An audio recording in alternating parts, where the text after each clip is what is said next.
উপদেষ্টা মাহফুজ আলম কি আপনাদের দলে মানে বিএনপিতে যোগ দিচ্ছেন কিনা? কেন আমি বলছি, কেন এই প্রশ্ন করছি, লন্ডন থেকে ফিরেই তিনি আকারে ইঙ্গিতে এনসিপিকে জামায়াতের প্রক্সি দল বলছেন।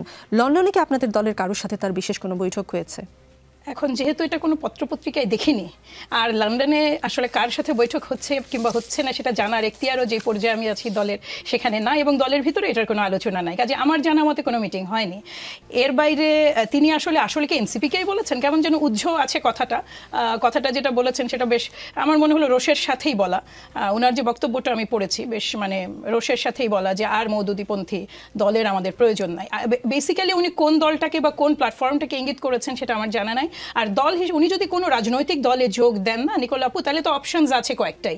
জামাত ইসলামী আছে, বাংলাদেশ জাতীয়তাবাদী দল আছে, এনসিপি আছে, ইনকিলাব মঞ্চ আছে, তারা যদিও দল নয়, বাম দলগুলো আছে, আরও ইসলামিক দলগুলো আছে যাদের নিবন্ধন আছে। তো সেইটা তো এন্টায়ারলি তার স্বাধীনতা, এটা আমরা তার উপরেই ছেড়ে দিই। সময় দেখি তিনি কোথায় আসলে যোগ দেন, সময় আসুক। যোগ দিতে চাইলে নেবেন, সেইটা তো আমার সিদ্ধান্ত নয় তাকে নেওয়া। এবং দ্বিতীয়ত আরেকটা কথা বলে আমি শেষ করি, তিনি কিন্তু জুলাই আন্দোলনের একজন সাহসী যোদ্ধা।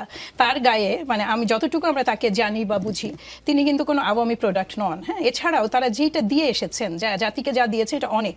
কাজে এই জায়গাটা আমি মনে করি যে আমি যদি এখন এনসিপিতে যোগ দিতে চাই, এই খুব বড় বাধা হবে বলে মনে হয় না এনসিপির জন্য। যেমন কারণ আমরা হলাম এই বিগত স্বৈরশাসকের বিরুদ্ধের যোদ্ধা, এই জায়গাটা আমাদের আন্ডারস্ট্যান্ডিংটা ভালো।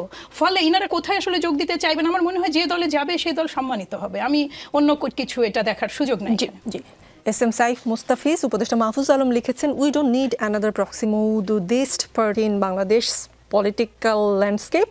There are already half a dozen proxies working. You won't add anything. Rather, redefine, reorganize and reclaim. এর ভাব যদি বাংলায় করি মানেটা এইরকম হয় যে বাংলাদেশে আরেকটা মওদুদীপন্থী দলের দরকার নাই, অমন প্রক্সি দল আধা ডজন আছে, নতুন কিছু করতে হবে। উপদেষ্টা কথাগুলো এনসিপিকে উদ্দেশ্য করেই বলেছেন বলে বিশেষজ্ঞরা বলছেন, রাজনৈতিক বিশ্লেষকরা বলছেন। আপনারা তাহলে জামায়াতের সাথে নির্বাচনী জোট করছেন বা গোপনে অলরেডি করে ফেলেছেন, এরকম কিছু? প্রথমে আপনাকে ধন্যবাদ জানাচ্ছি। আমার যারা বিজ্ঞ সমালোচক আছেন এবং যারা দেখছেন তাদেরকে শুভেচ্ছা জানিয়ে আমার বক্তব্য শুরু করছি। না, আমি আসলে মনে করি না আসলে মাহফুজ আলম আসলে এনসিপিকে নিয়ে এই কথাটি হয়তো বলেছে কিনা।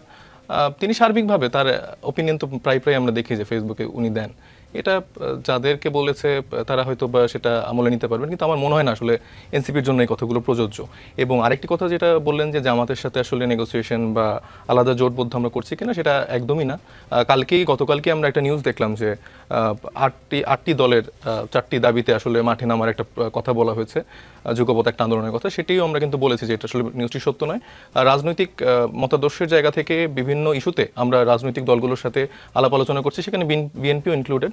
সবার সাথে আমরা করছি। আমরা যে ইস্যুগুলোতে জনগণের আকাঙ্ক্ষা নিয়ে আমরা কাজ করছি সেগুলো নিয়ে আমাদের প্রায়ই কথা হচ্ছে, প্রতিনিয়ত কথা হচ্ছে।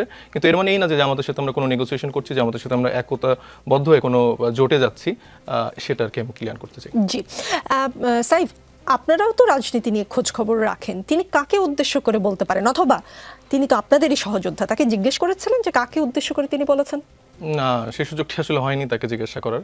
আমি আসলে বলতে পারছি না, আসলে এটা ওনার কৌতূহল হয়নি। না, আমার আসলে কৌতূহল হয়নি। জি।